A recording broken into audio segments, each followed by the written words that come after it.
Chapter 15. He was not alone in this.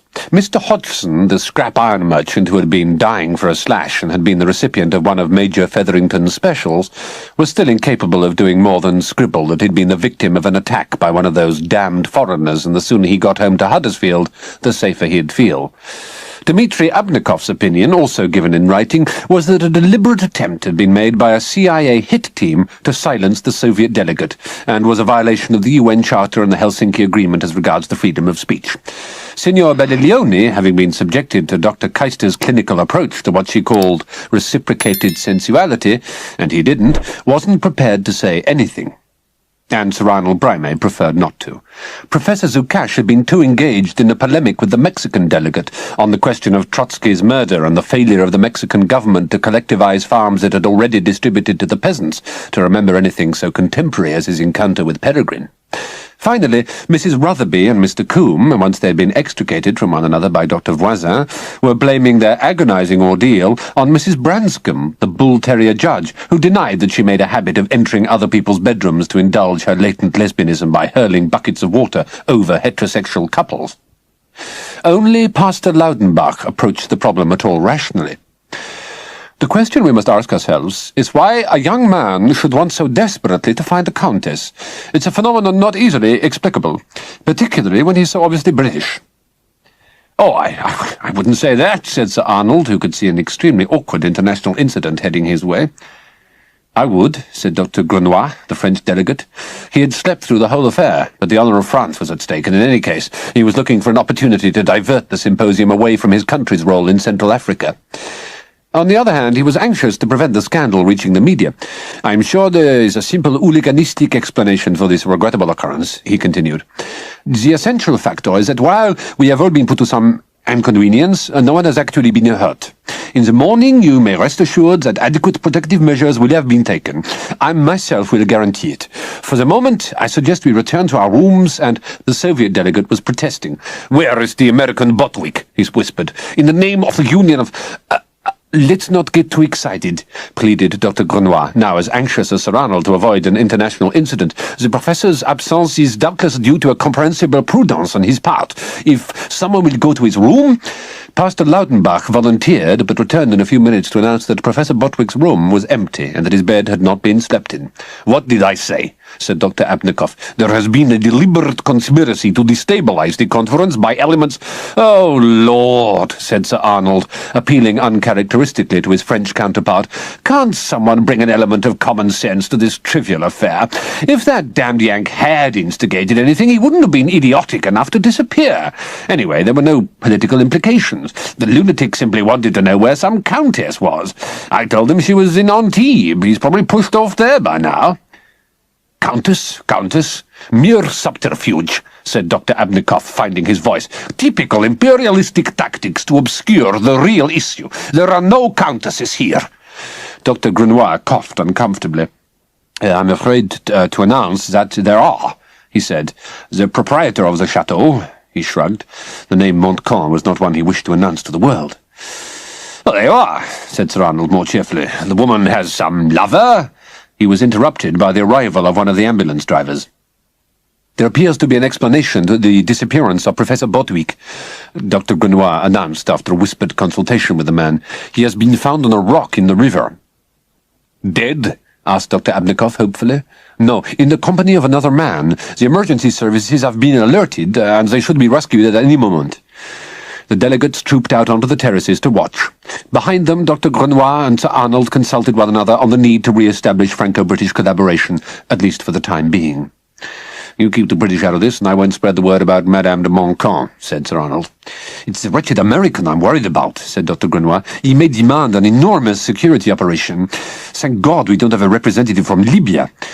They went out onto the terrace in time to see Professor Botwick and Gladstone being ferried across the river by several frogmen with an inflatable dinghy.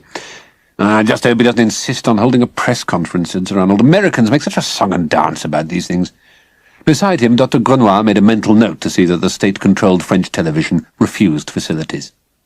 But Botwick was no longer interested in anything to do with publicity. He was more concerned with the state of his own health. In addition to being strangled, dropped into the river, and made the victim of Gladstone's suggestion that he might have broken his back, he had also been subjected to the attentions of the chateau's sewage disposal system. Being hit in the face by an unidentified sanitary napkin had particularly affected him. With a haunted look, he was hauled up the bank and helped into an ambulance. Gladstone was brought up too, and together they were driven up to the chateau. Only then did Botwick open his mouth briefly. "Just get me into a disinfectant bath and a bed," he told Dr. Voisin as he stumbled out into the dawn light. "If you want any further information, ask him." But Gladstone had his own reasons for being reticent. "I just happened to be in the right place at the right time," he said. "I was passing and saw him fall, swam across, got him out." And conscious that he was now in the enemy's camp, he followed Botwick and the doctor miserably up the stairs to the bathroom. From the far side of the valley, Peregrine watched these proceedings with interest. It was good to know that Gladstone was still alive, but rather disappointing that the swine who had said he was dead had somehow survived. Anyway, there was nothing he could do now until darkness came again. He wriggled back to the bivouac and hung his clothes out to dry and climbed into his sleeping bag. For a moment he wondered if he shouldn't take the precaution of moving somewhere else, in case they tortured Gladstone into telling them where their base was. But Gloddy would never talk, no matter what they did to him. On this reassuring note, he fell asleep. Deirdre, Comtesse de Montcalm, never slept in the chateau during the holiday season. She would never have slept there at any other time if she could have helped, but during the summer she had her anonymity to think about, and besides, by staying the night in Boussat, she was sure of getting the best vegetables in the market and the finest cuts of meat at the butcher. Nobody at the Chateau Carmagnac could complain that the cuisine wasn't excellent or the service poor. Nor would they know that the expert cook was a countess. More importantly, no one would suspect that the woman who drove up in the Renault van each morning and spent the day scurrying about the kitchen and shouting orders to the other servants was English, or that her greatest ambition was to retire to an even greater anonymity in her bungalow in Bognor Regis. Above all, they must not know that she had a past. Born Constance Sugg, of 421 Selsdon Avenue, Croydon, she had risen by a series of changed identities and useful adulteries to her present title. In fact, it could be truthfully said that she had a great many pasts. She had been Miss Croydon at 17, a starlet in Hollywood at 19, a masseuse in an extremely dubious parlour in San Francisco at the age of 22, a hostess at a dude ranch 3 years later, and for 10 years the wife of Siskin J. Wonderby.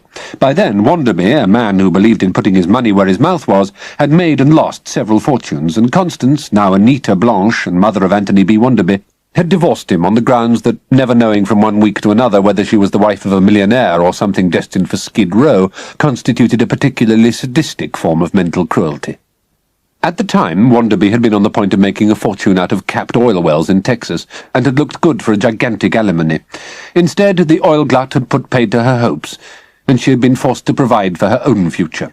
Since she was in Las Vegas, she had changed her name to Betty Bonford, and had stayed on as sucker bait at Caesar's Palace.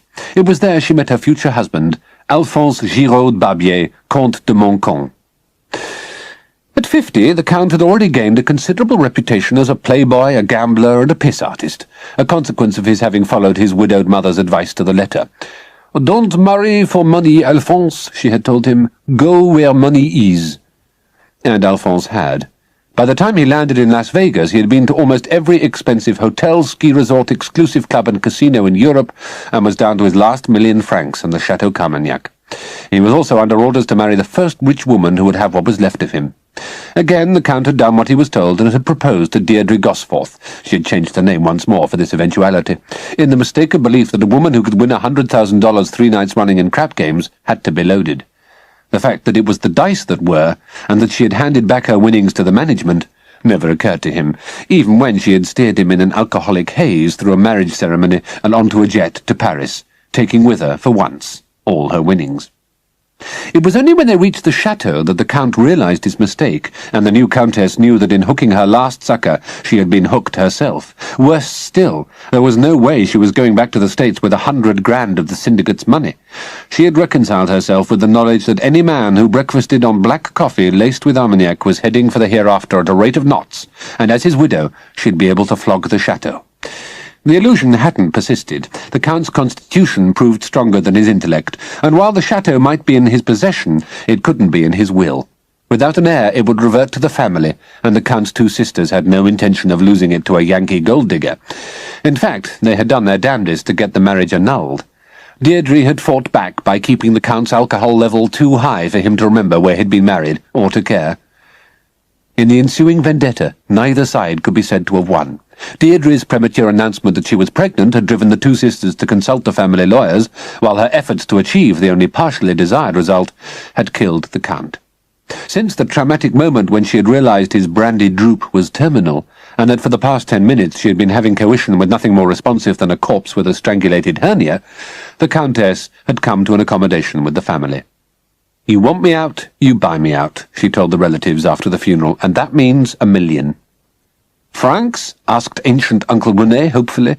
"Dollars." "Impossible, impossible. Where would we get such a fantastic sum?" "By selling this dump. Only a madman would pay." "Not as it stands," said Deirdre. "We turn it into a chateau de luxe. Best food in France, the finest wines, get top ratings in the Guide Bleu. We climb on the cuisine gravy train and charge through the nose." The relatives had looked at one another thoughtfully. Money talked, but they had their family pride to consider. "Are you expecting us to become restaurateurs?" "Leave it to me," Deirdre had told them. "I run the joint, and the name Manquant means something still in France. We are not petit bourgeois," said one of the sisters, "so we don't muddy the name. I'll take the flak, you can keep your hands clean, and inside 5 years we put it on the market and scoop the pool." After a great deal of argument, the family had agreed, and the Countess, now plain Deirdre, had set to work only to discover that she had been taken for a sucker yet again. The family had no intention of ever selling. She could have her cut of the profits, but that was all. Even her threat to drag the name of Manquant through the mud of the courts had backfired. The family no longer existed, and the sisters and nieces were content with their husbands' names and the income they drew from Deirdre's efforts. Worse still, the youngest sister of the late Count had married Dr. Grenoir, the cultural attaché to the embassy in Washington, who had used his position to look a little more closely into Deirdre's background. From that moment, Deirdre had become a dependent. Dr. Grenoir had made that clear enough. There are, how shall I say, certain gentlemen in a town renowned for gambling and violence who have long memories. It would interest them to know where their money has been invested. Deirdre's eyes had hardened, and Dr. Grenoir continued. "However, that need not concern us. In France, we are more civilized. Naturally, we will have to readjust your percentage to prepare for any unfortunate contingencies." "Hold it there," said Deirdre. "I work my butt off, and you tell me—" "Madame," interrupted Dr. Grenoir, "there are additional advantages I have yet to mention. I need not stress your understandable desire for anonymity, but I have something to offer. Conferences funded by international corporations, UNESCO, the World Wildlife Conservation. I am in a position to influence the venue, and with the service you provide, need I say more?" "And the cut off my percentage goes to you?" Dr. Grenoir nodded. Deirdre had agreed, with the private reservation that she'd keep meticulous records of Dr. Grenoir's new source of income. Two could play that game, and one of these days she would skip France and resume her original identity in her bungalow at Bognor Regis. Constance Sugg was not a name she'd have chosen for herself, but it had the great advantage of being on her birth certificate. Now, as she drove the little van back from Boussat, her mind was concerned with a new problem. Once it had been impossible to get money out of Britain and easy to shift it from France. The situation had changed, and the little gold bars she had slowly accumulated over the years, while they had appreciated enormously in value, made the matter even more difficult. Perhaps if she bribed a fisherman to take her across to Falmouth, at least there would be no trouble with immigration officials. She was a British subject, born and bred. But the problem was never to be resolved. As she drove into the courtyard and saw the ambulance, her mind switched to the terrible possibility that one of the visitors had gone down with food poisoning. Those mushrooms she had used in the coq au vin. She got out and hurried into the hall and was stopped by Dr. Grenoir. "What's happened?" she asked. "I can't explain here," said Dr. Grenoir, hustling her into the dining room and shutting the door. "They found you. A man with a gun was here during the night looking for you." The Countess sat down. She felt sick. "For me? He demanded of the guests where you were. He asked specifically for the Countess." "But no one knows, except you and Mary-Louise and some of the servants," she said. This is all your fault. They must have traced me through you and your stupid inquiries in the States. I didn't make inquiries myself. I hired a detective. He didn't know who I was. He knew you were French, and doubtless you paid him by cheque. I paid in cash. I am not indiscreet. You think I wanted my wife's family to be known to be involved with such people? I have my reputation to consider. And I've got my life. Exactly, said Dr. Grenoir. You must leave here at once. Go to Paris, anywhere. This affair could become a national scandal. Professor Botwick has already to be rescued from the river, and the Russian delegate and the dreadful Englishman, Hodgson, were both assaulted. Not to mention other most unpleasant events concerning the wife of Mr. Rotherby and Mr. Combe. The situation is extremely awkward. Deirdre smiled. It had occurred to her that there was another explanation. They wanted her out of the chateau, and she had no intention of leaving except in her own good time. Dr. Grenoir, she said, with your influence, I'm sure I shall be well protected. In the meantime, no one knows who I am, and if what you say is correct, no one need know. I shall speak to the servants. You need have no worry. I can take care of myself. She went down to the kitchen and found Dr. Voisin gleefully helping himself to coffee from the pot on the stove. Ah, Madame la Comtesse, he said, my illusions of a lifetime have been destroyed. I'd always believed that French women, my dear wife in particular, was the most possessive in the world, but now I know better. Madame Voisin, and I thank the good God for it, is only interested in possessing material things. True, one may count the male organ as material, though for myself I prefer a more personalistic approach. Monsieur Combe shares my prejudice, but Madame Rotherby, what a woman! Passion and possessiveness to that degree are fortunately beyond my experience. And one speaks of women's liberation. What on earth are you talking about? Asked the Countess when she could get a word in. I understood a gunman was here. She stopped. The less said about the purpose of his visit, the better. The English, continued Dr. Voisin, an amazing species. One cannot designate them as a race, and one would not describe Madame Rotherby as a particularly desirable woman. It is all a mystery. And finally, to find that the American has been rescued by an English eccentric with one eye who claims to be on a walking tour in the middle of the night. No, that is not explicable either. And when I offered him a sedative, it was as though I was trying to poison him. An Englishman with one eye rescued Mr. Botwick. Did he give his name? I think he said Pringle. It was difficult to tell. He was in such an agitated state, but how the American came to be at the foot of the cliff is another mystery. But I must be off. I have my other patients to think of, if I can bring my thoughts to bear on anything except the English. And muttering to himself about barbarians, he went out to his car and drove off. In the kitchen, the Countess busied herself with the preparations for breakfast, but her thoughts were still on the bizarre events of the night. A one-eyed Englishman. Where had she heard of such a person before? It was only when Marie-Louise brought the two men's clothes down to be laundered and dry-cleaned that the puzzle was resolved, and made more mysterious. Inside Gladstone's shirt and underpants were sewn little labels on which were written his name. It was something the school laundry demanded, and he had entirely forgotten. Chapter 16. In the case of Mr. and Mrs. Clyde Brown, there would never be any forgetting their holiday in Italy. From the first, it had been an unmitigated disaster. The weather had been lousy, their hotel accommodation had included cockroaches, the Adriatic had been awash with untreated sewage, and the whole damn place, in Mr. Clyde Brown's opinion, polluted by ubiquitous Italians. You'd have thought they had the gumption to go to Greece or Turkey for their own blasted holidays instead of cluttering up the beaches here, he complained. Their economy's on the brink of collapse, and without the money they get from tourism, the lira will be worth even less than it is now. Yes, dear, said Mrs. Clyde Brown with her usual apathy when politics came up in their conversation. I mean, no sane Englishman would dream of going to Brighton or even Torquay in August. Mind you, you'd have less chance of bumping into a turd in the Channel than you do here. In the end, a bout of Adriatic tummy had persuaded them to cut their losses and fly home a week early. Mr. Clyde Brown waddled off the plane at Gatwick wearing one of his wife's tampons and determined to institute legal action against the travel agent who had misled them. His wife, more philosophically, looked forward to being with Peregrine again.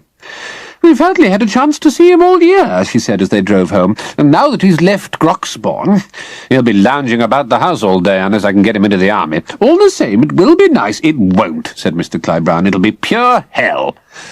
But his attitude changed when he found among the mail cluttering the floor in the hall a letter from the headmaster apologising for the cancellation of the overactive underachievers' survival course in Wales owing to unforeseen circumstances. Unforeseen circumstances, my foot. Every circumstance ought to be foreseen. That's what we're given brains for, to foresee circumstances and make contingency plans. Now, if that infernal idiot at the travel agents had done his homework, he'd have foreseen that our bloody holiday would be a downright catastrophe. "Yes, but where's Peregrine?" asked Mrs. Clyde-Brown before her husband could launch too thoroughly into an impassioned rehearsal of his claim against the firm.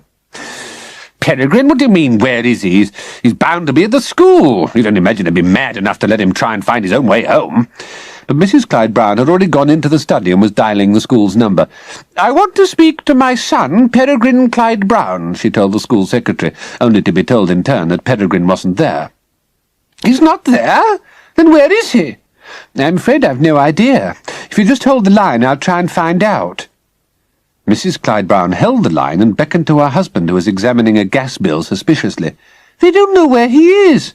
"Probably lurking in the school bogs." "He isn't at Groxbourne. He's somewhere else." "Well, if he isn't there, he's bound to be somewhere else. It stands to reason." "What?"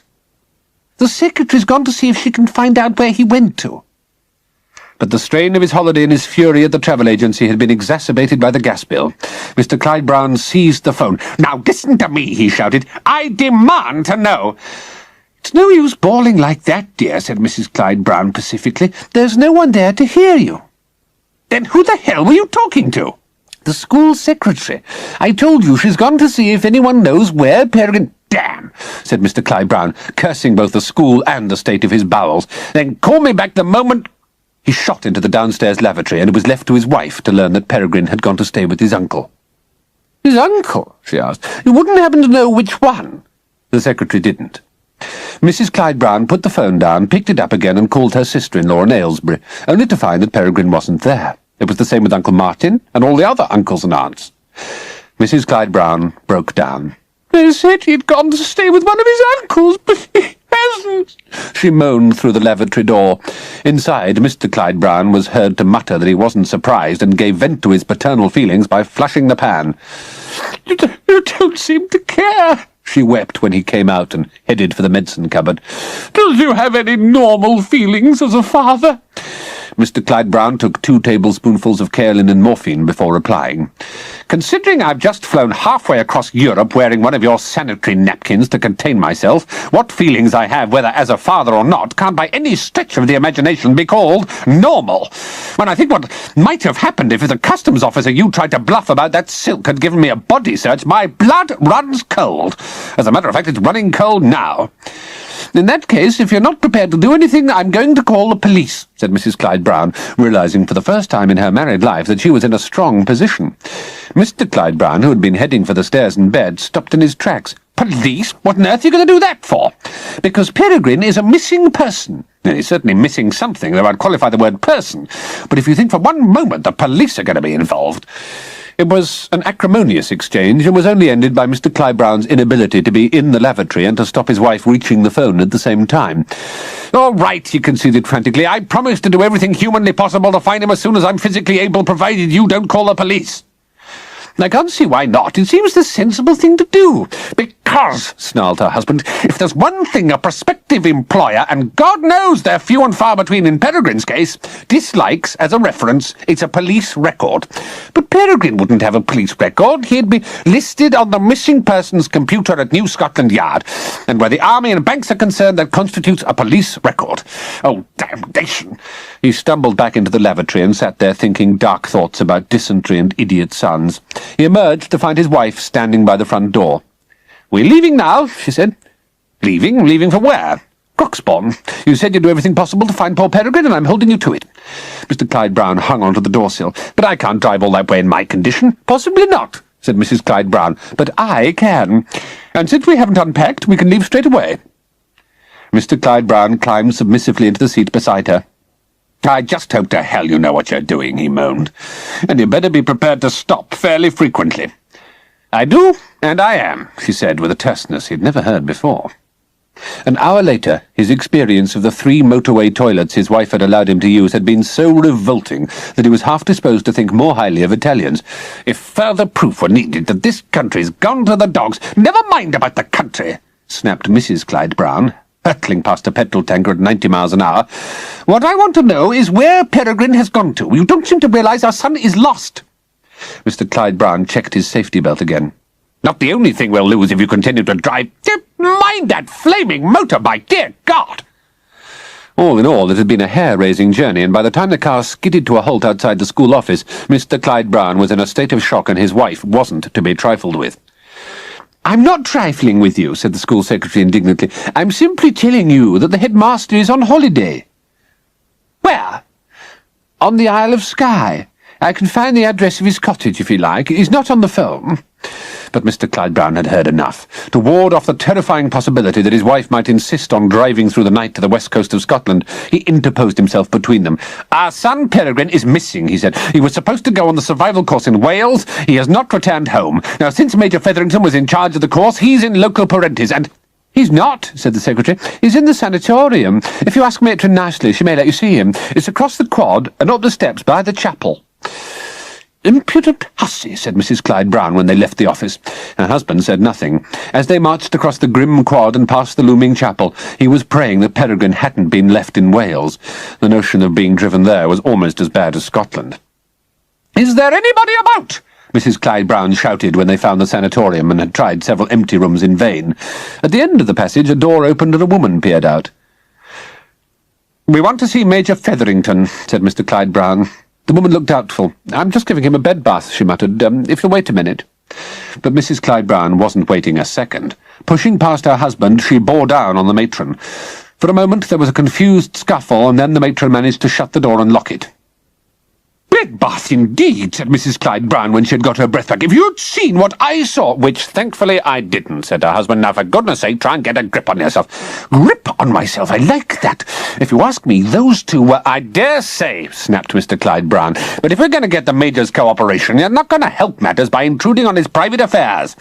"Private affairs, indeed. That depraved creature was stark naked and wearing a French tickler. And if you call that a bed bath, I most certainly don't," said Mrs. Clyde Brown, managing to combine a sexual knowledge her husband had never suspected with a grievance that he'd never bothered to use one.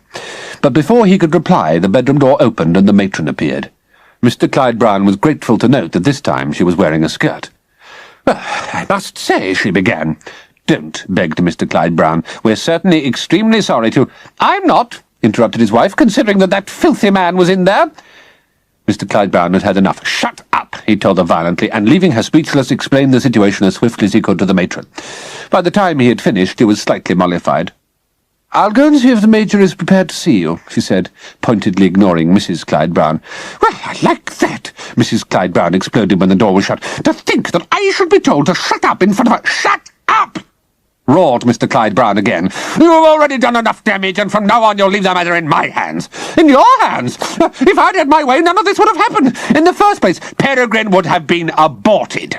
But since he wasn't, you had to delude yourself that you'd given birth to a bloody genius. Well, let me tell you—" By the time he had got his feelings about Peregrine off his chest, Mr. Clyde Brown felt better. In the next room, Major Featherington didn't. "If he feels like that about the poor sod, I'm not surprised Perry's gone missing. What I can't understand is why that maniac wants to find him. He'd be better off in the Foreign Legion." "Yes, but what are you going to tell them?" asked the matron. "Lord alone knows. As far as I can remember, he told me he was going to stay with his uncle and then pushed off. That's my story, and I'm going to stick to it." 5 minutes later, Mr. Clyde Brown's legal approach had changed his mind. "Are you suggesting, Major, that my son was guilty of a deliberate falsehood?" The Major shifted uncomfortably under the bedclothes. "Well, no, not when you put it like that. All the same, he did say he'd phoned his uncle, and the inescapable fact remains that he hadn't, and that no one has seen him since he was left in your care." Major Featherington considered the inescapable fact and tried to elude it. "Well, someone must have seen him, stands to reason. You can't vanish into thin air. On the other hand, you were personally responsible for his welfare prior to his disappearance. Can you deny that?" "Prior to, old boy, prior to. That's the operative word," said the Major. "As a matter of fact, it's 2 words," said Mr. Clyde Brown, getting his own back for being called an old boy. "All right, 2 operative words. Doesn't make any difference. Yeah, as soon as he said he was going to his uncle's and shoved off, I couldn't be responsible for his welfare, could I?" "Then you didn't accompany him to the station?" "Accompany him to the station?" said the Major indignantly. "I wasn't capable of accompanying anyone anywhere. I was flat on my back with a fractured coccyx. Damn painful, "And having it massaged by the matron, no doubt," interrupted Mr. Clyde Brown, who had taken out a pocket-book and was making notes. Major Featherington turned pale and decided to change his tactics. "Look," he said, "I'll do a deal." "A deal?" "No names, no pact will. You don't mention anything to the headmaster about you-know-what, and—" He paused to see how Mr. Clyde Brown would respond. The solicitor nodded. "Do go on," he said. "As I was saying, no names, no pact will. The chappie you really want to see is Gladstone." Outside, Mrs. Clyde Brown sipped a cup of tea reluctantly. It was a peace offering from the matron, but Mrs. Clyde Brown wasn't mollified. She was wondering how her husband could have condemned her Peregrine to such a terrible environment. "I blame myself," she whimpered internally. In the school office, her words would have found an echo in Slime. Ever since he had wrecked the Blouther's brand-new Jaguar, he had been cursing himself for his stupidity. He had been mad to plan Gladstone's pre-packaged adventure. In an attempt to give himself some sort of alibi, he had returned to the school, ostensibly to collect some books, only to learn that events had taken another turn for the worse. "I've never seen parents so livid," the school secretary told him. "And rude. Not even Mr. and Mrs. Fairchild when their son was expelled for tying a ferret to the crotch of Mr. Paynton's pyjamas." "Good Lord," said Slime, who remembered the consequences of that awful occasion and had examined his own pyjamas very carefully ever since. "And all because that stupid Peregrine Clyde Brown hasn't gone home. They don't know where he is." Slime's heartbeat went up alarmingly. He knew now why the youth he had seen washing the Bentley in Mont had seemed so familiar. "What did you tell them?" he asked tremulously. "I told them to see the Major. What I didn't tell them was that Mrs. Brossy at the post office says she saw a boy get into Mr. Gladstone's old banger down at the bus stop the day he went away." "Who went away?" asked Slime, his alarm growing by the minute. "Mr. Gladstone. He came back here all excited and—" "Look," said Slime, "does the headmaster know about this?" The secretary shook her head.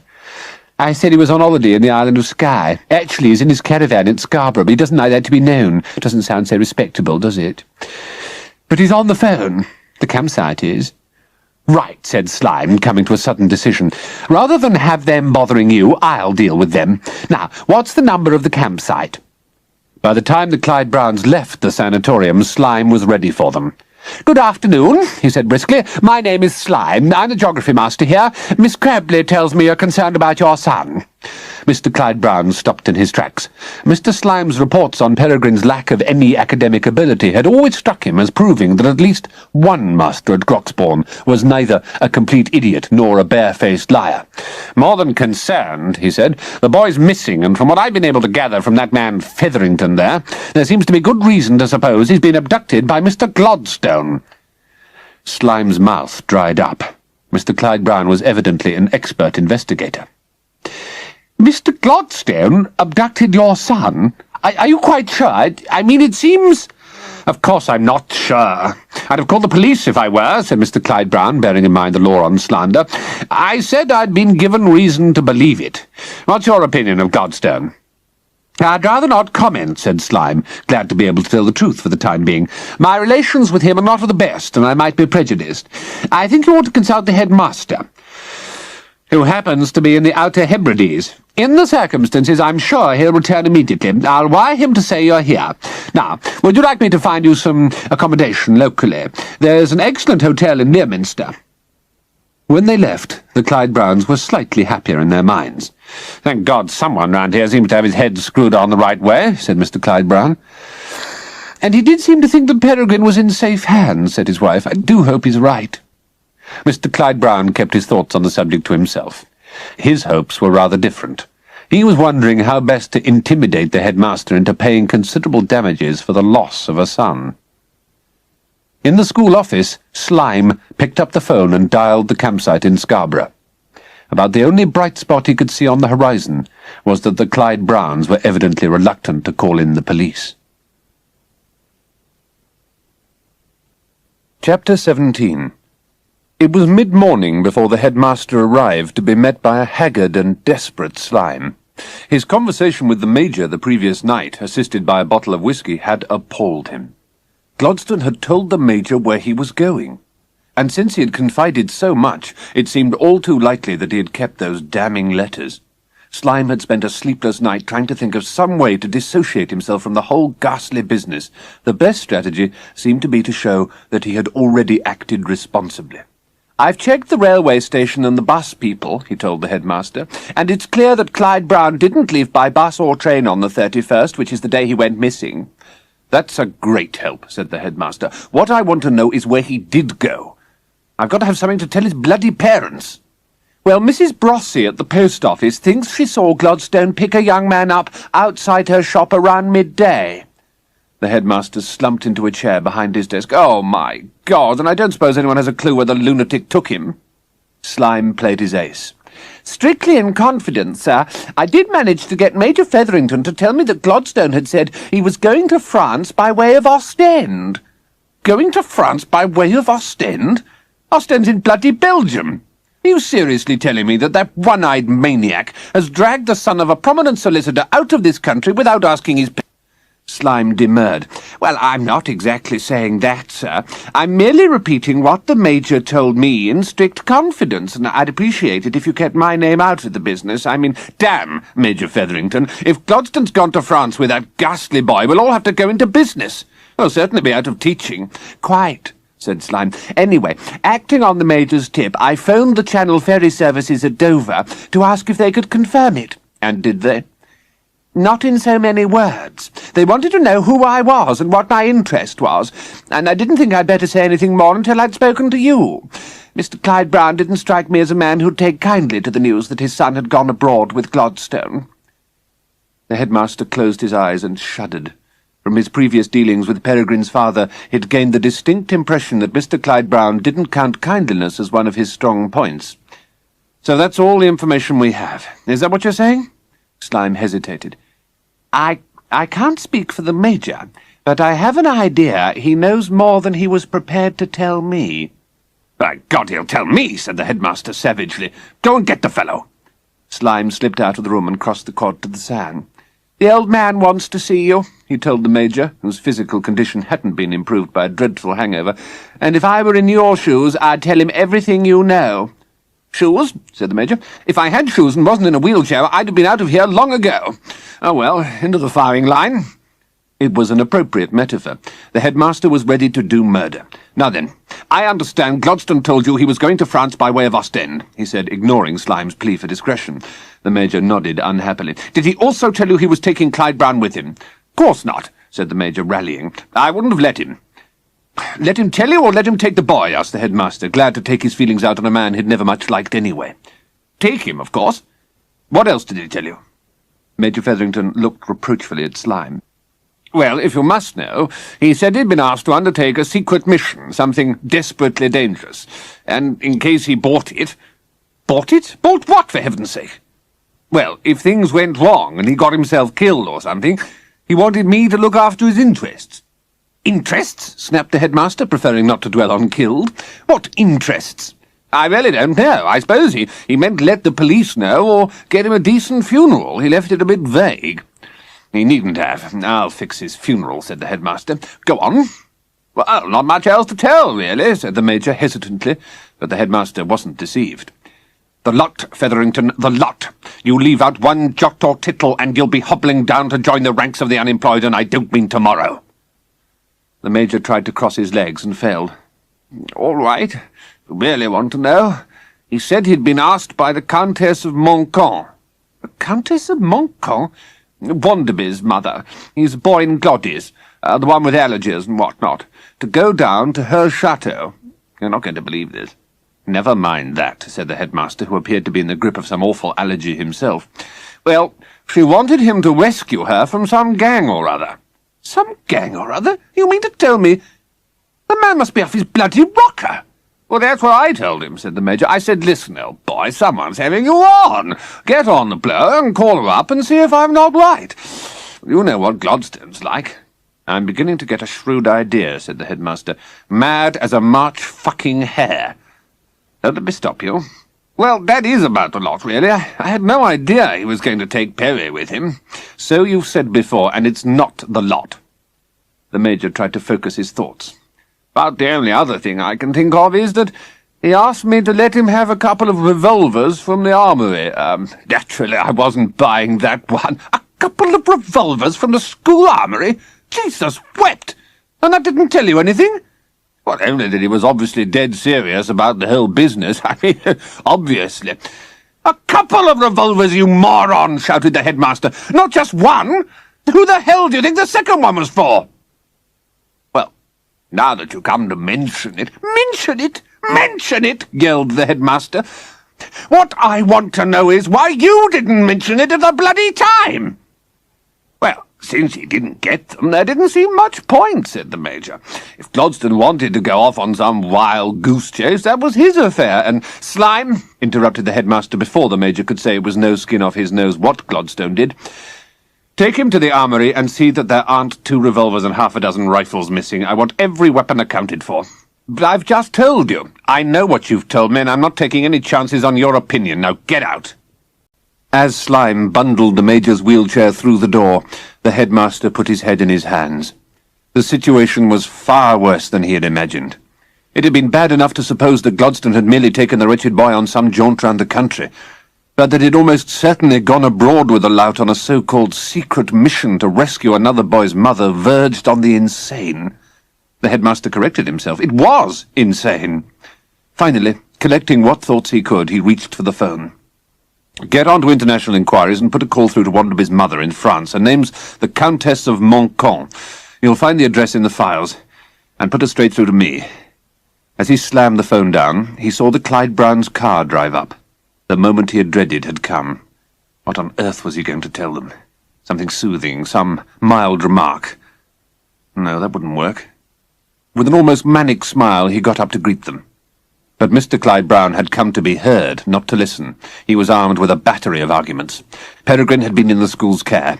He had last been seen on the school premises. The headmaster decided not to mention Mrs. Bross's sighting in the village.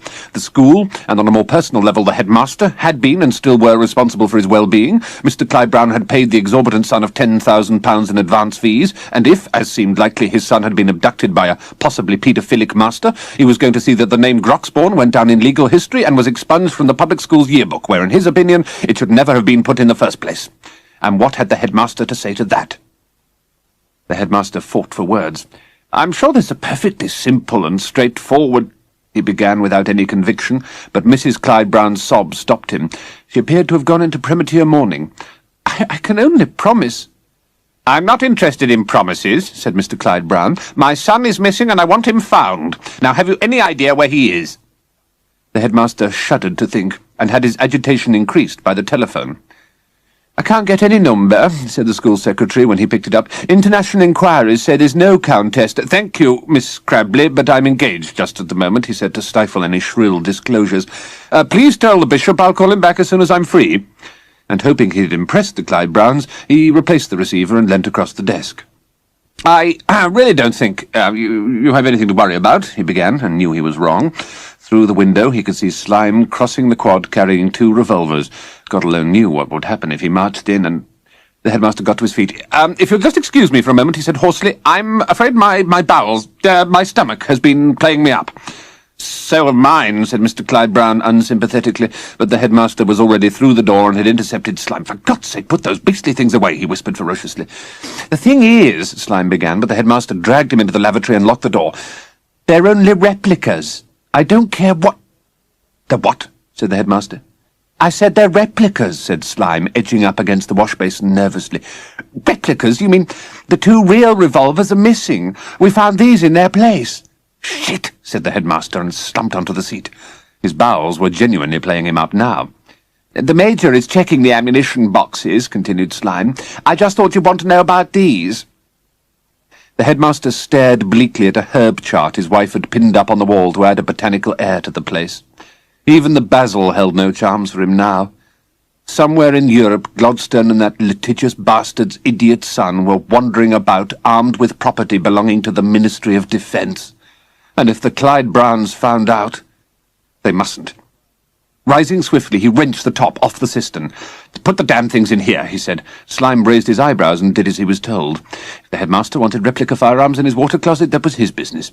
"And now go back to the armoury and tell that Featherington not to move until I've got rid of the parents. I'll come over myself." He opened the door and was confronted by Mr. Clyde Brown, for whom the mention of stomachs and lavatories had precipitated another bout of Adriatic tummy.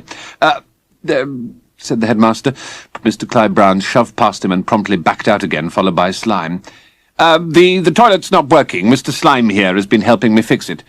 "Really?" said Mr. Clyde Brown, with an inflection he relied on in cases involving consenting adults charged with making improper use of public urinals.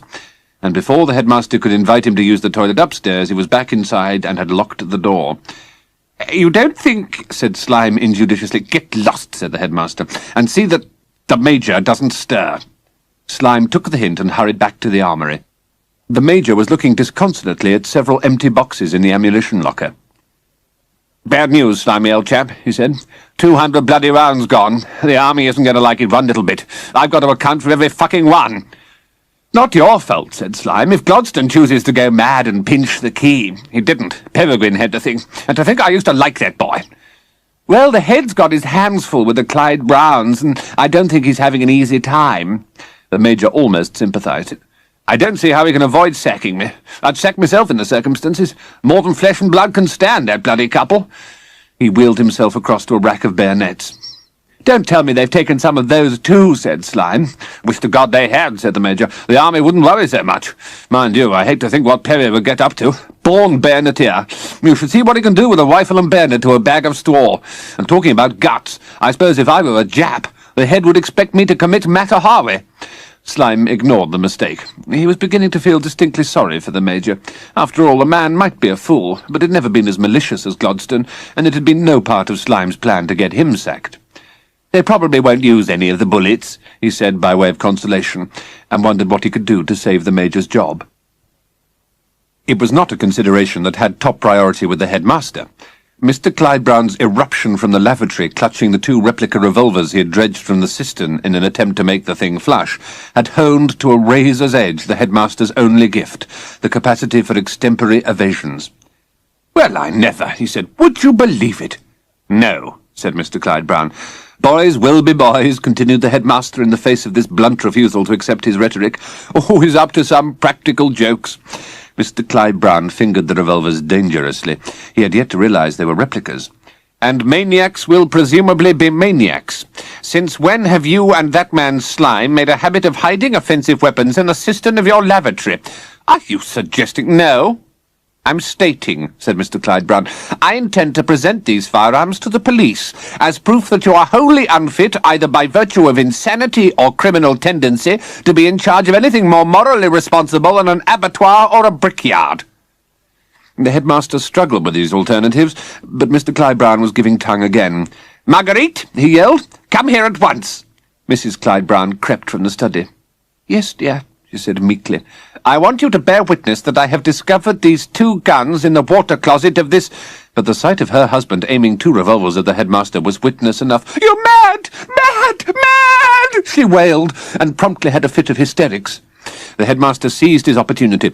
"Now look what you've done," he said, appealing to Mr. Clyde Brown's better feelings in vain. "Your poor wife—" "Keep your hands off that woman," snarled her husband. "I give you fair warning." He waved the revolvers as the headmaster tried to calm her. "There, there," he said. "Now come and sit down," and Mr. Clyde Brown was more forthright. Putting the guns on a side table, he whisked a bowl of faded roses from it and did what he had been longing to do for years. It was not a wise move. With water running down her face and a Wendy Cussons in her hair, Mrs. Clyde Brown's hysterics turned to fury. "You bastard!" she yelled, and seizing one of the guns, aimed it at her husband and pulled the trigger. There was a faint click, and Mr. Clyde Brown cowered against the wall. The headmaster intervened and took the gun from her. "Toys," he explained. "I told you it was simply a prank." Mr. Clyde Brown said nothing. He knew now where Peregrine had got his demonic gifts from, and he no longer cared where the sod was. "Come into the study," said the headmaster, making the most of the domestic rift. "The school secretary will see to Mrs. Clyde Brown's needs, and I'm sure we could all do with a drink." The respite was only temporary. By the time the Clyde Browns drove off half an hour later, Mrs. Clyde Brown had threatened to divorce her husband if Peregrine wasn't found, and Mr. Clyde Brown had passed the threat on in terms that included legal damages, the end of the headmaster's career, and the publicity that would result when the news of the world learnt that Major Featherington, instead of being in loco parentis, had been in loco matroni and wearing a French tickler to boot. The headmaster watched them go, and then crossed the quarter to run to the armoury. "Off your butts," he shouted, evidently inspired by the place to use army language and ignoring the Major's patent inability to do more than wobble in his wheelchair. "You're going to France, and you're going to bring that bloody boy back within the week, even if you have to drug the little bugger." "France?" said Slime with a quaver. That country still held terrors for him. But why me? Because this stupid sex maniac can't drive. By this time tomorrow you'll be at the damn chateau." "More than I will," said the Major. "You can sack me on the spot, but I'm fucked if I'm going to be hurtled across Europe in a fucking wheelchair. I can't put it plainer than that." "I can," said the headmaster, who had learned something from Mr. Clyde Brown when it came to blunt speaking. "Either you'll use your despicable influence on your loathsome protégé, Master Peregrine Clyde Bloody Brown, and hopefully murder Gladstone in the process, or that damn man will have the police in, and you'll not only lose your job, but you'll be explaining to the CID and the army why you gave those guns to a couple of lunatics. But I didn't. I told you." "Shut up! I'll tell them," said the headmaster, "because you were screwing the matron with a French tickler and Gladstone threatened to blow your cover." "That's a downright lie," said the Major without much conviction. "Perhaps," yelled the headmaster, "but Mrs. Clyde Brown evidently didn't see it that way, and since her husband claims to be a personal friend of every High Court judge in the country, not to mention the Lord Chancellor, I don't fancy your chances in the witness box." "But can't we phone the Countess and explain," Slime began. "What? That the school employs maniacs like Gladstone to come and rescue her? Anyway, the secretary's tried and the woman isn't in the directory." "But the cost will be funded from the school mission on the Isle of Dogs, which is at least designated for the redemption of delinquents, and no one can say it's not being put to its proper purpose." Later that afternoon, Slime drove down the motorway towards Dover once again.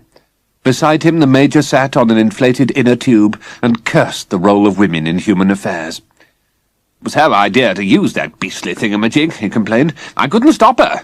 Had me at her mercy, and anyway I couldn't feel a thing. Can't imagine why they call them French letters." Slime kept his thoughts to himself. He was wondering what the Countess had to say about the letters she hadn't written. Chapter 18. He needn't have worried. For the moment, the Countess had other problems in mind. In fact, the day had been fraught with problems. Mr. Hodgson had refused to spend another night in a place where he was liable to be mugged every time he went to the loo, and had left without paying his bill. Mr. Rutherby had added to his wife's and Mr. Coombs' little difficulties by threatening to commit a crime passionnel if he ever caught them together again, and Mr. Coombs had told him in no uncertain terms that Mr. Rutherby wouldn't know what a crime fucking passionnel was until he'd been clamped in Mrs. Rutherby for 3 bloody hours with people pulling his legs to get him out. But it had been the delegates who had given the most trouble.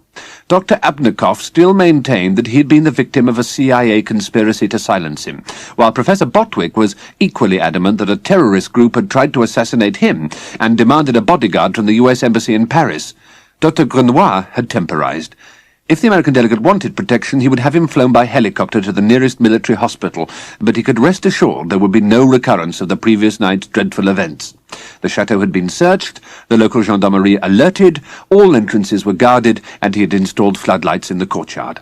If Professor Botwick wished to leave the symposium, he was perfectly welcome to, and Grenoir had hinted his absence wouldn't be noticed. Botwick had risen to the taunt and had insisted on staying with the proviso that he be given the use of a firearm. Dr. Abnikoff had demanded reciprocal rights and had so alarmed Botwick that he had given way on the issue. "All the same, I'm going to hold the French government fully responsible if I get bumped off," he told Dr. Grenoir with a lack of logic that confirmed the cultural attaché in his belief that Anglo-Saxons were incapable of rational and civilized thought. Having settled the problem temporarily, he had taken other measures in consultation with the Countess. "If you refuse to leave," he told her, "at least see that you serve a dinner that will take their minds off this embarrassing incident. The finest wines and the very best food." The Countess had obliged. By the time the delegates had gorged their way through a 7-course dinner and had adjourned to discuss the future of the world, indigestion had been added to their other concerns. On the agenda, The question was down as Hunger in the Third World, a multi-modular approach, and as usual there was dissension. In this case it lay in defining the Third World. Professor Manake of the University of Ghana objected to the term on the reasonable ground that as far as he knew there was only one world. The Saudi delegate argued that his country's ownership of more oil and practically more capital in Europe and America than any other nation put Arabia in the First World, and everyone not conversant with the Quran nowhere. Dr. Zukash countered, in spite of threats from Dr. Abnikoff that he was playing into the hands of Zionist Western imperialism, by making the Marxist-Leninist point that Saudi Arabia hadn't emerged from the feudal age, and Sir Arnold Brime, while privately agreeing, silently thanked God that no one had brought up the question of Ulster. But the main conflict came, as usual, in the differing interpretation by Dr. Abnikoff and Professor Botwick. Dr. Abnikoff was particularly infuriated by Botwick's accusation that the Soviet Union was by definition an underdeveloped country, because it couldn't even feed itself and didn't begin to meet consumer demand. "I demand a retraction of that insult to the achievements of the socialist system," shouted Abnikoff. "Who was the first into space? Who supports the liberationist movements against international capitalism? And what about the millions of proletarians who are suffering from malnutrition in the United States? So who has to buy our grain?" yelled Botwick. "And what do you give the starving millions in Africa and Asia? Guns and rockets and tanks. You ever tried eating a goddamn rocket? When all peoples are freed, like Afghanistan and Poland, and what about Czechoslovakia and Hungary? You call killing people liberating them? So Vietnam was freeing people. And how many murders are there in America every year? You don't even know there are so many." "Yeah, well, that's different. That's freedom of choice," said Botwick, who was against the uncontrolled sale of handguns, but didn't feel like saying so. Dr. Grenoir tried to get the meeting back to the original topic. "I think we ought to approach the problem rationally," he pleaded, only to be asked by Professor Manake what rational role the French Foreign Legion were playing in Central Africa in solving anyone's problems except those of French presidents with a taste for diamonds. "I suppose the Foreign Legion absorbed some of the scum of Europe," said Sir Arnold, trying to support Dr. Grenoir. "I remember once when I was in Tanganyika." "Tanzania," said Professor Manake. "You British don't own Africa any longer, in case it's escaped your attention." Dr. Zukash stuck his oar in. "Untrue. Financial imperialism and neocolonialism are the new—" "Shut up, you damned Magyar!" shouted Dr. Abnikoff, who could see the insult to Ghana coming. "Not every country in Africa is a neo-colony. Some are highly progressive." "Like Uganda, I suppose," said Botwick. "And who gave support for that cannibal Idi Amin? He kept heads in his deep freeze for a quick snack." "Protein deficiency is rife in the Belgian Congo," said Sir Arnold. "Zaire," said Professor Manake. Dr. Grenoir tried again. "Let us examine the structuralism of economic distribution," he said firmly. "It is a functional fact that the underdeveloped nations of the world have so much to contribute on a socio-cultural and spiritual basis to modern thinking. Levi-Strauss has shown that in some parts of—" "Listen, Bud," said Botwick, who imagined Dr. Grenoir was about to bring up the question of Israel, "I refuse to equate that bastard Khomeini with any spiritual basis. If you think holding innocent U.S. citizens hostage is a Christian act—" In the tumult that followed this insult to the Muslim world, the Saudi delegate accused both Botwick and Levi-Strauss of being Zionist, and Pastor Laudenbach advocated an ecumenical approach to the Holocaust. For once, Dr. Abnikoff said nothing. He was mourning the loss of his son, who had been captured and skinned alive in Afghanistan, and anyway he loathed Germans. Even Dr. Grenoir joined the fray. "I wonder if the American delegate would tell us how many more Americans are going to prove their spiritual integrity by drinking orange juice spiked with cyanide in Guyana," he inquired. Only Sir Arnold looked happy. He had suddenly realized that Zaire was not Era, and that the question of Ulster was still off the menu. The Countess finished clearing up in the kitchen.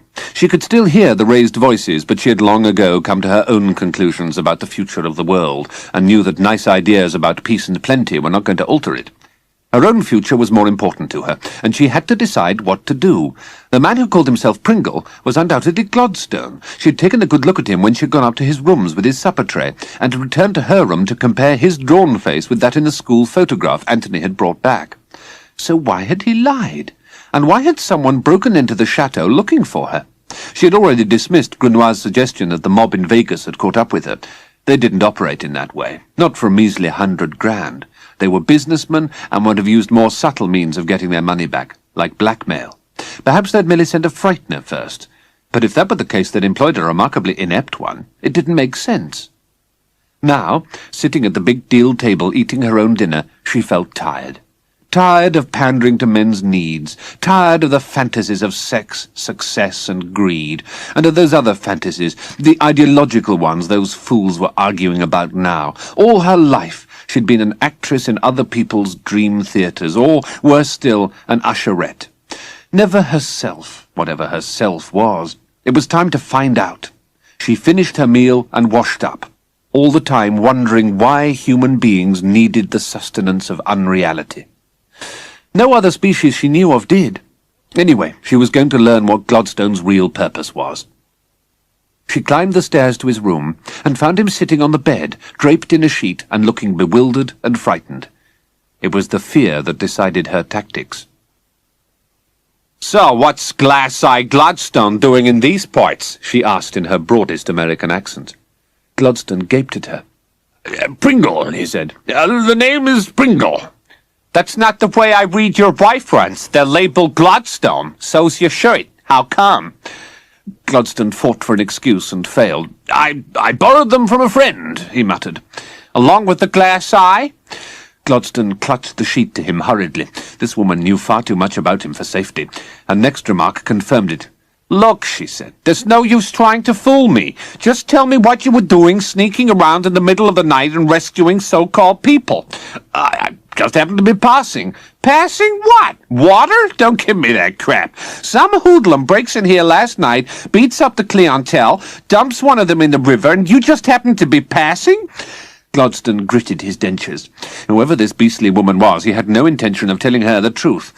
You can believe what you like, but the fact remains that you're my son's housemaster, and at a guess, I'd say he wasn't far out when he said you were a psycho." Gladstone tended to agree. He was feeling decidedly unbalanced. She couldn't be the Countess. "I don't believe it. Your son told you it's impossible. You're not the Countess." "Okay, try me," said the Countess. "Try you?" said Gladstone, hoping she didn't mean what he thought. Clad only in a sheet, he felt particularly vulnerable. "Like what you want me to tell you? Like he's circumcised, got a cabbage allergy, had a boil on his neck last term, and managed to get 4 O-levels without your help? You tell me." A wave of uncertain relief crept over Gladstone. Her language might not fit his idea of how countesses talked, but she seemed to know a great deal about Wonderby. "Isn't there something else you want to tell me?" he asked, finally, to put her to the test about the letters. "Tell you? What the hell more do you want to know? That he hasn't got goiter or something? Or if he's been laid? The first you can see for yourself, or Miss Universe 1914 can tell you, and the second is none of your fucking business. Or is it?" She studied him with the eye of an expert in perversions. "You wouldn't happen to be an asshole freak, would you?" "I beg your pardon," said Gladstone, stung by the insult. "No need to," said the Countess nastily. "It's not my sphincter you're spearing, and that's for sure. But if I find you've been sodomizing my son, you'll be leaving here without the wherewithal." "Dear God," said Gladstone, crossing his legs frantically. "I can assure you the thought never entered my head. Absolutely not. There's nothing queer about me." "Could have fooled me," said the Countess, relaxing slightly. "So what else is on your mind?" "Letters," said Gladstone. "Letters?" Gladstone shifted his eye away from her. This was the crunch point. If she didn't know about the letters, she couldn't possibly be the Countess. On the other hand, with his wherewithal at stake, he wasn't going to beat about the bush. "The ones you wrote me," he said. "I write you letters about Antony's allergies, and you make it all the way down here to discuss them? Come up with something better. I'm not buying that one." But before Gladstone could think of anything else to say, there was the sound of a shot, a scream, more shots, a babble of shouting voices, and the floodlights in the courtyard went out. Peregrine had struck again.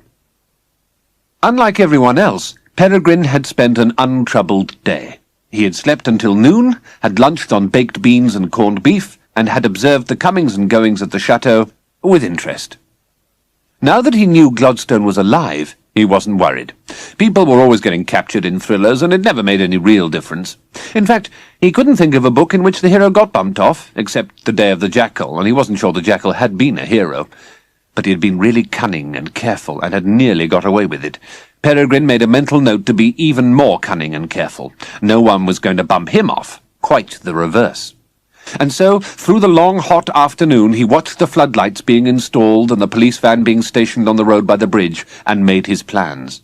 Obviously, he wouldn't be able to go up the cliff as he'd wanted, and he'd have to make sure the lightning conductor hadn't been spotted as his route in.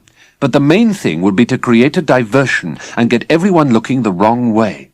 Then he'd have to find Gladstone and escape before they realized what had happened. They'd have to move quickly, too, and knowing how useless Gladstone was at running cross-country and climbing hills, that presented a problem. The best thing would be to trap the swine in the chateau so they couldn't follow. But with the guards on the bridge...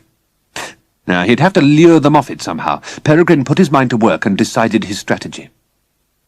As dusk fell over the valley, he moved off down the hillside and crawled into the bushes by the police van. 3 gendarmes were standing about smoking and talking, gazing down at the river. That suited his purpose. He squirmed through the bushes until they were hidden by the van. Then he was across the road and had crawled between the wheels and was looking for the petrol tank. In the cab above him, the radio crackled and one of the men came over and spoke. Peregrine watched the man's feet and felt for his own revolver. But presently the fellow climbed down and the 3 gendarmes strolled up the ramp, onto the bridge, out of sight. Peregrine reached into the knapsack and took out a small calagas stove and placed it beneath the tank. Before lighting it, he checked again. But the men were too far away to hear, and the noise of the water running past would cover the hiss of gas. 2 seconds later, the stove was burning, and he was back across the road and hurrying through the bushes upstream. He had to be over the river before the van went up. He had swum across and had already climbed halfway up the hill before the cala stove made its presence felt. Having gently brought the petrol tank to the boil, it ignited the escaping vapour with a roar that exceeded Peregrine's wildest expectations. It did more. As the tank blew, the stove beneath it exploded too. Oil poured onto the road and burst into flames, and the 3 gendarmes, one of whom had been on the point of examining a rear tire to find the cause of the hiss, which he suspected to be a faulty valve, were enveloped in a sheet of flame and hurled backwards into the river. Peregrine watched a ball of flame and smoke loom up into the sunset, and hurried on. If anyone in the chateau was watching, that would give them something to think about and take their minds off the lightning conductor on the northern tower. It had certainly taken the gendarmes' mind off anything remotely connected with towers. Only vaguely thankful that they had not been incinerated, they were desperately trying to stay afloat in the rushing waters. But the cala stove hadn't finished its work of destruction. As the flames spread, a tire burst and scattered more fragments of blazing material onto the bridge. A seat burnt surrealistically in the middle of the road, and the radio crackled more incomprehensibly than ever. But these side effects were of no interest to Peregrine. He had reached the tower and was swarming up the lightning conductor. At the top he paused, heaved himself onto the roof and headed for the skylight, revolver in hand. There was no one in sight, and he dropped down into the empty corridor and crossed to the window. Below him the courtyard was empty, and the smoke drifting over the river to the west seemed to have gone unnoticed. For a moment Peregrine was puzzled. It had never occurred to him that the gendarmes were really policemen. Anyone could dress up in a uniform, and gangsters obviously wouldn't bring in the law to protect them. But all the same, he'd expected them to have been on the lookout, and had gone to a lot of trouble to draw their attention away from the chateau. But no one seemed in the least interested. Odd. Anyway, he was in the chateau, and if they were stupid enough not to be on their guard, that was their business. His was to rescue Gladstone, and this time he wasn't going to mingle with people in passages and bedrooms. He'd strike from a different direction. He went down the turret to the cellar and searched the rooms again. Still there was no sign of Gladstone, but in the abandoned kitchen he could hear people arguing. He went to the dumb waiter and listened, but the voices were too many and too confused for him to hear what was being said, and he was about to turn away when it occurred to him that he was in the perfect position to kill all the swine in one fell swoop. Swoop wasn't the word he wanted, because coming up in a diminutive lift wasn't swooping, but it would certainly take them by surprise if he appeared in the hatchway and opened fire. But that wouldn't help Gladstone escape. Peregrine suddenly realized his mistake. They were holding Gladstone hostage. That was why they'd had only 3 guards on the bridge, and they'd put floodlights on the terrace. They knew he'd return, but because they'd got Gladstone, there would be nothing he could do except give himself up. It explained everything he found so puzzling. In the darkness, Peregrine's mind, as lethal as that of a ferret in a rabbit warren, gnawed at the problem, and found an answer. Chapter 19. In the Grand Salon, the members of the symposium had long since abandoned the topic of world hunger. There were no experts on nutrition or agricultural techniques among them, and even Dr. Grenoir had failed to rally them around the topic by recourse to those generalities which, as a cultural attaché and a French one, were his forte. In fact, his attempt had made things worse. Only the multi-modular approach remained, and, thanks to the enormous dinner and now the brandy, found increasing expression in national prejudices and personal feelings. Curious bonds had been formed. Dr. Abnikoff's antipathy to American capitalism had been overcome by Professor Botwick's observation to the Saudi delegate that any man who couldn't hold his liquor ought to stop spouting about the power of petroleum products. And Pastor Laudenbach had brought them even closer together by supporting the refusal of Muslims to touch alcohol. Even Professor Manake and Sir Arnold had found a common interest in big game hunting. Only Dr. Zukash remained obstinately doctrinaire, explaining to no one in particular that the only way the underdeveloped countries could free themselves from imperialism was by developing heavy industry and collectivizing farms.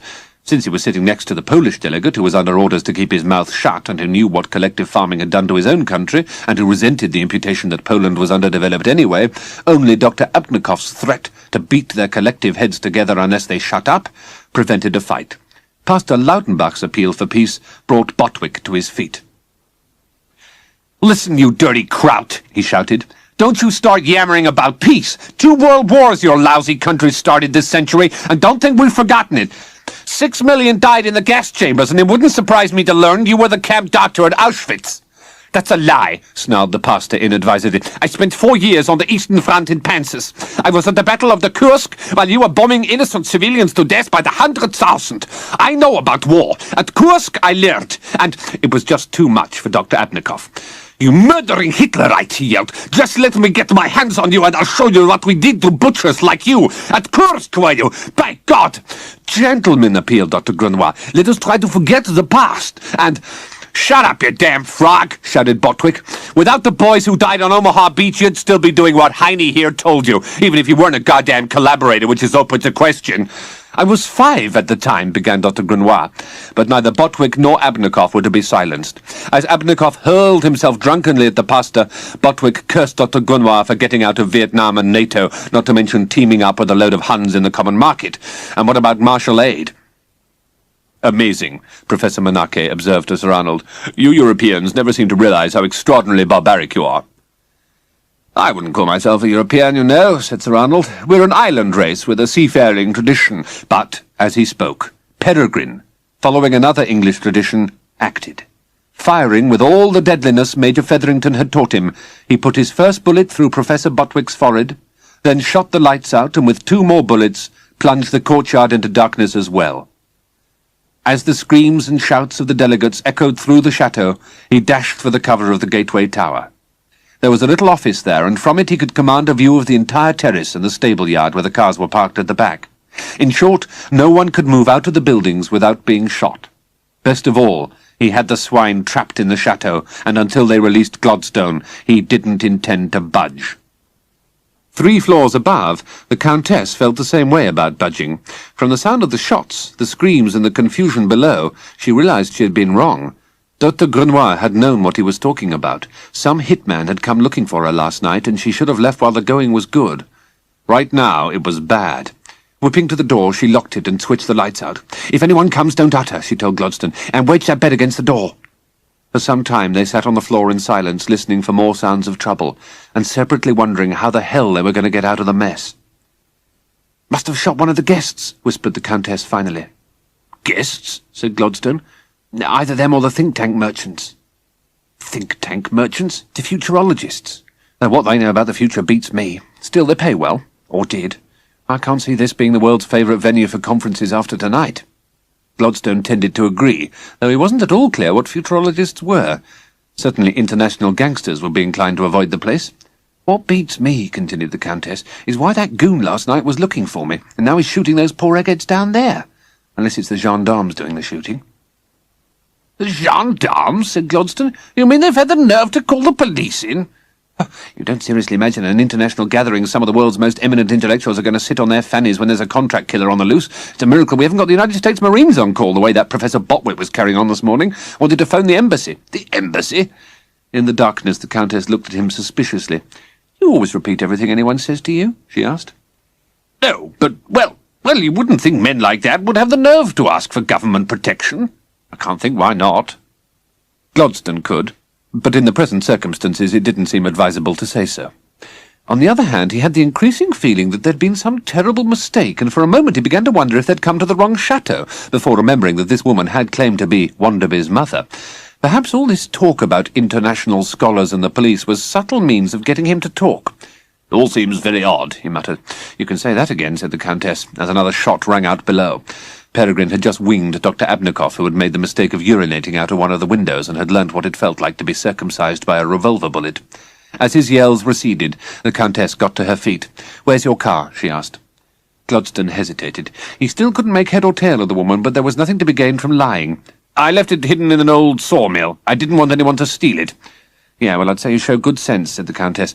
"We'll just have to chance it. This place is beginning to feel like the condemned cell, and I don't fancy sitting here waiting. Help me move the bed, but quietly."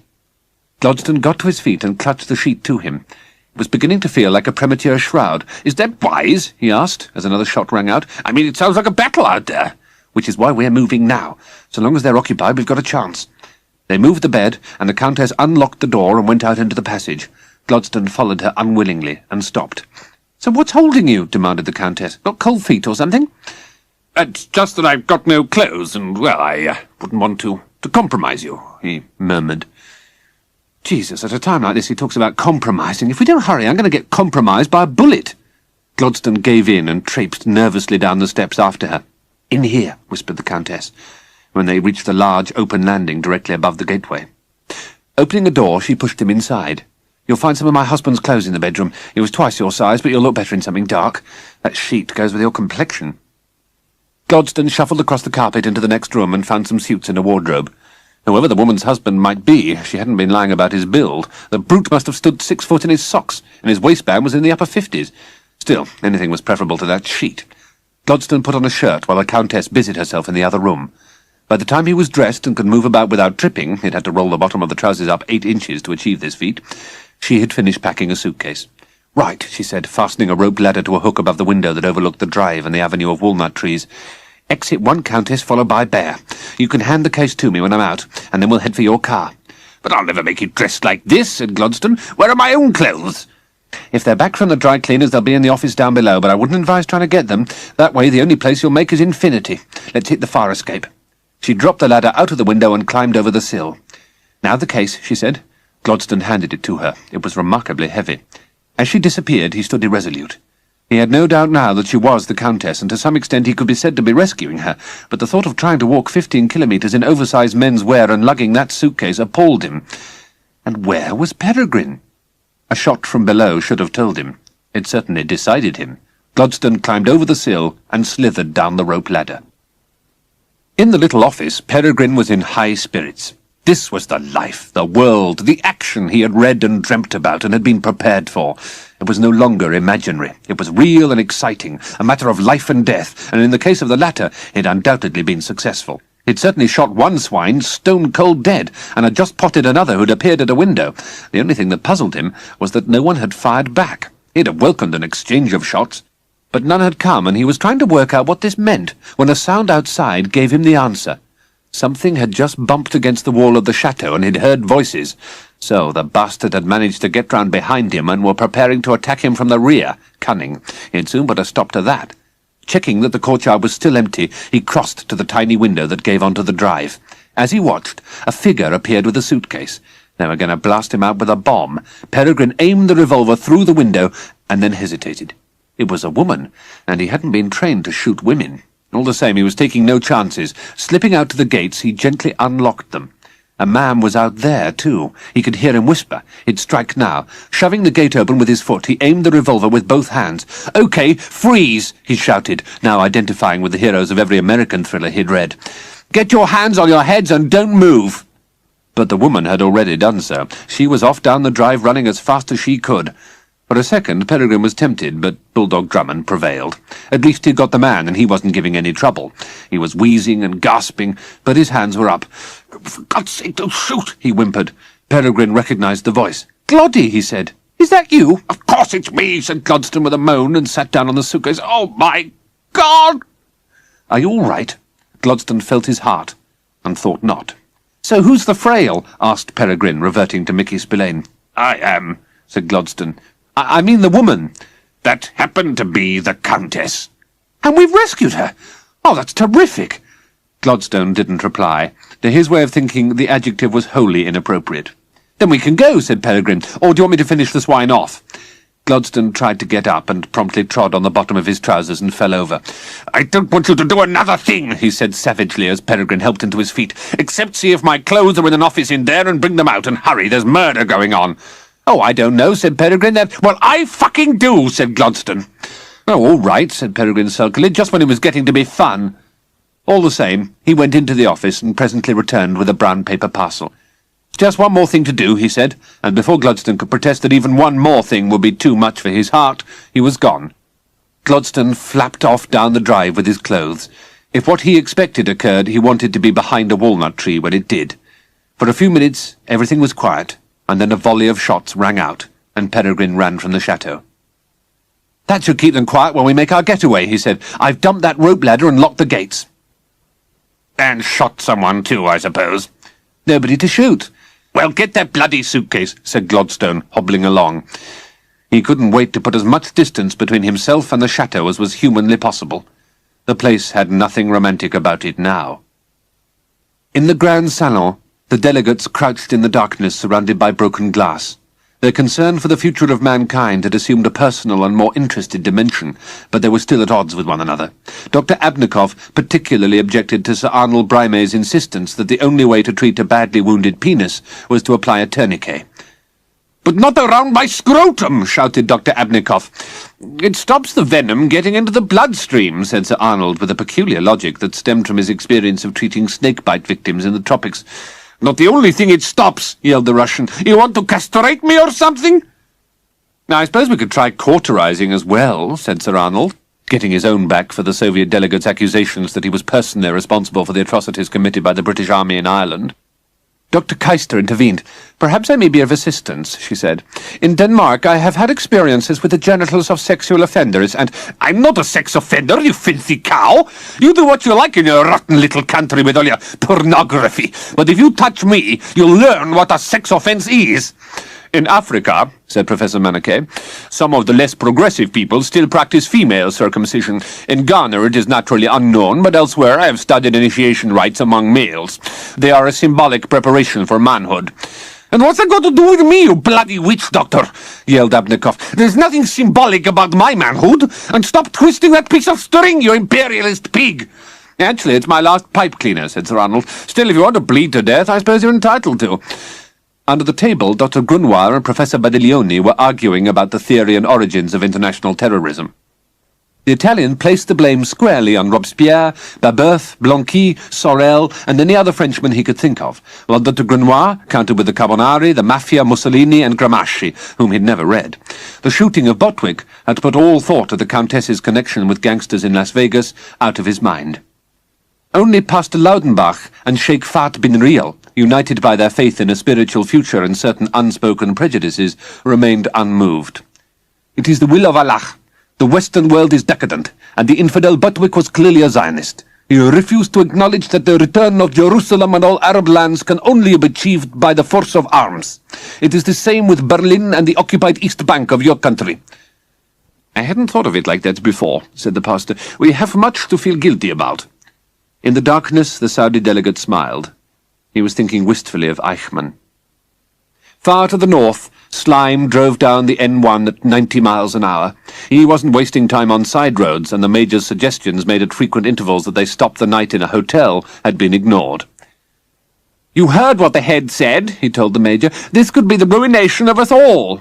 "Won't be much of me left to ruin at this rate," said the Major, and shifted his weight on the inner tube. Chapter 20. Halfway down the drive, the Countess paused in her flight. Too many days in the kitchen hadn't equipped her for long-distance running, and anyway, she hadn't been shot at. Nobody had chased after her either. She sat down on the wall to get her breath back and considered the situation grimly. She might have saved her life, but she'd also lost her life savings. The 7 little gold bars in the suitcase had been her guarantee of independence. Without them, she was tied to the damn chateau and the kitchen stove. Worse still, she might have to go elsewhere and struggle on, satisfying the whims and lusts of men, either as someone's cook, housekeeper and general bottle washer, or, more distastefully still, as a wife. She would lose the bungalow in Bognor Regis, and the chance of resuming her interrupted identity as Constance Sugg, safe in the knowledge that her past was well and truly behind her. It It was an appalling prospect, and wasn't helped by the fact that she was fat, fair, and 45. Not that she cared what she looked like. The 3 Fs had kept the 4th at bay, but they wouldn't help her in a world dominated by lecherous men. It was all the more galling that she would have escaped if it hadn't been for Gladstone's clumsiness. Another damn man had fouled things up for her, and an idiot at that. Baffled by the whole affair, she was about to move on when another thought struck her. Someone had certainly come looking for her, and having found her, they'd let her get away. Why? Unless they'd got what they'd wanted in her suitcase. That made much more sense. It did indeed. With a new and nasty determination, the Countess climbed off the wall and turned back up the drive. She had gone 20 yards when she heard footsteps and the sound of voices. They were coming after all. She slipped into some bushes and squatted down. "I don't care what you think," said Gladstone as they passed. "If you hadn't come out with that bloody gun and yelled freeze, she wouldn't have run off like that." "But I didn't know it was the Countess," said Peregrine. "I thought it was one of the swine trying to get round behind me. Anyway, we rescued her, and that's what she wanted, isn't it?" "Without her suitcase with all her clothes in it?" "Feels jolly heavy for clothes. She's probably waiting for you at the bridge, and we can give it back to her." Gladstone snorted. "Frighten the wits out of the poor woman, and you expect her to hang around waiting for me. For all she knows, I'm dead." They passed out of earshot. In the bushes, the Countess was having difficulty understanding what she had just heard. Rescue her? And that was what she wanted? What she wanted was her suitcase, and the madman with the gun had said they would give it back to her? The statements resolved themselves into insane questions in her mind. "I must be going crazy," she muttered as she disentangled herself from the brambles and stood in the roadway trying to decide what to do. It wasn't a difficult decision. The young lad had her suitcase, and whether he liked it or not, she wasn't letting him disappear with it. As the pair rounded the bend, she took off her shoes, and holding them in one hand, ran down the drive after them. By the time they reached the bridge, she was 20 yards behind and hidden by the stonework above the river. "What's that over there?" asked Gladstone, peering at the wreckage of the police van and the remains of the driver's seat, which had burnt itself into a wire skeleton in the middle of the bridge. "They had some guards there," said Peregrine, "but I soon put paid to them." "Dear God," said Gladstone. "When you say put paid to... No, I don't think I want to hear." He paused and looked warily around. "All the same, I'd like to be certain there's no one about." "I shouldn't think so. The last I saw of them, they were all in the river." "Probably the last thing anyone will see of them before they reach the sea, if my experience of that bloody torrent's anything to go by."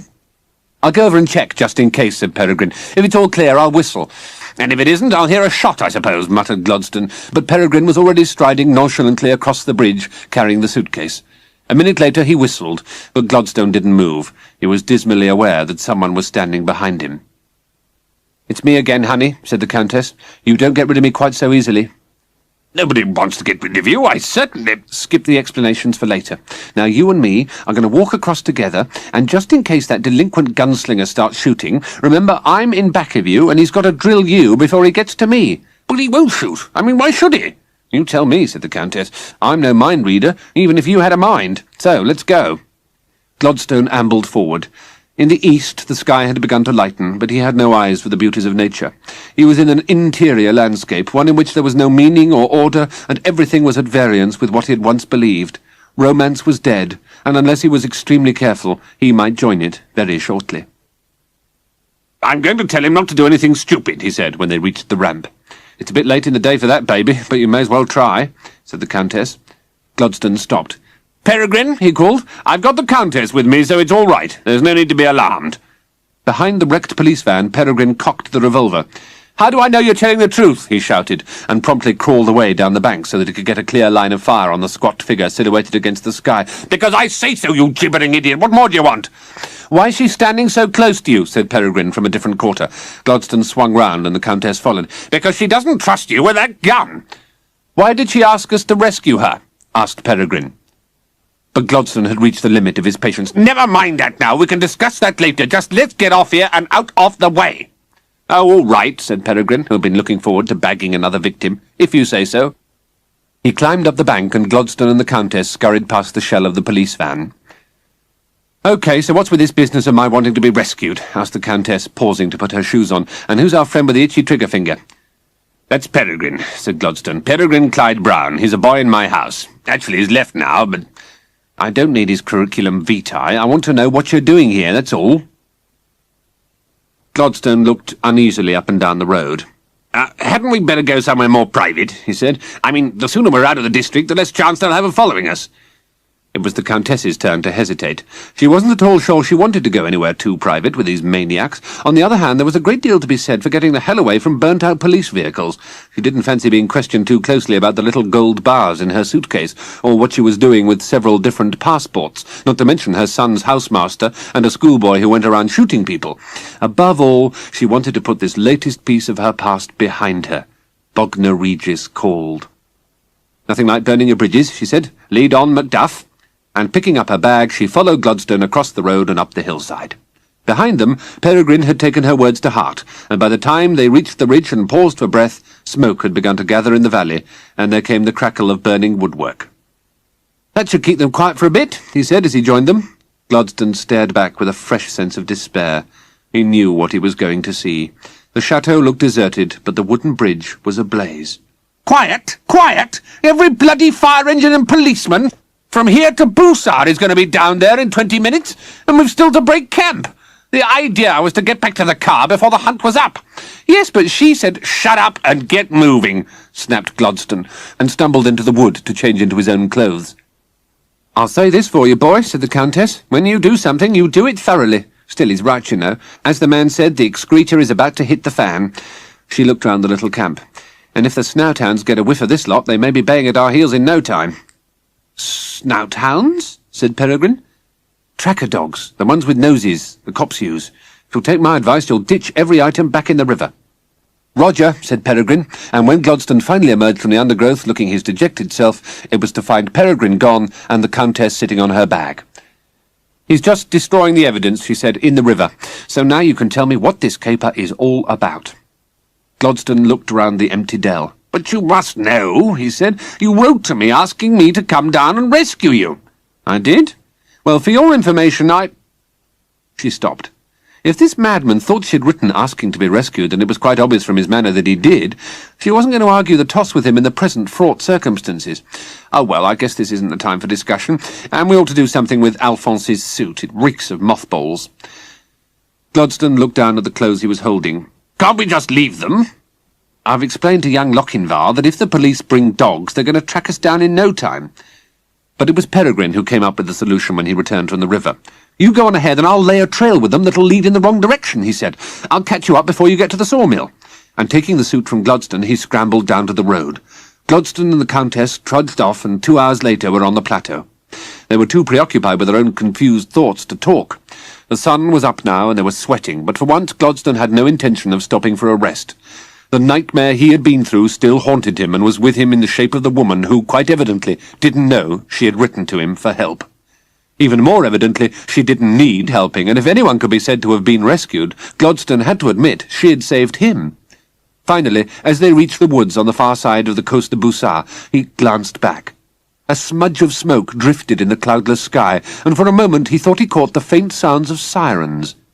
Then they were fighting their way through the scrub and trees, and after another half an hour stumbled across the overgrown track to the sawmill. The same atmosphere of loneliness and long disuse hung over the rusting machinery and the derelict buildings, but they no longer evoked a feeling of excitement and anticipation in Gladstone. Instead, the place looked sinister and grim, infected with death and undiscovered crimes. Not that Gladstone had time to analyse his feelings. They rose within him automatically as he made his way across to the shed and thanked God the Bentley was still there. While he opened the doors, the Countess dropped her suitcase and sat down on it. She had ignored the pain in her right arm and her sore feet, and she tried to ignore them now. At least they had a car. But what a car! Yeah, well, it fitted. A vintage Bentley. You couldn't beat that for easy identification. A one-eyed man in a Bentley. Even if they didn't have roadblocks up, the cops would still stop them just to have a look at it. On the other hand, vintage car owners didn't usually go around knocking off professors, and there was no going back now. She'd just have to say she'd been kidnapped and hope for the best. In the shed, Gladstone replaced the plugs and started the car.